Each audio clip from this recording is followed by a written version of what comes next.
Hey everyone, so check this out. I opened up a PDF in SharePoint the other day and I noticed something super awesome. I don't know if this is available everywhere or not yet.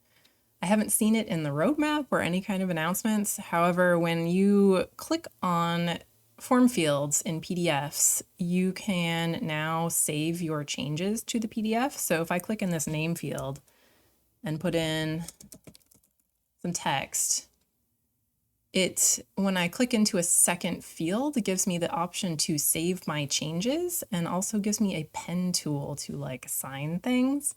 So I don't know how many other people do this, but I don't have Adobe Acrobat. So when I get a PDF that I'm supposed to sign that isn't through DocuSign or whatever, I have to like print it out and then like sign my name with a pen and then take a picture with my phone and then like crop it and try and email it. So this is super awesome. I really like this a lot. So I'm going to save my changes and you can see that it did actually save. If I go back to the library and reopen it, the changes are there, which is super cool. So if you need to be able to sign a PDF or fill something out, you can now do it in SharePoint.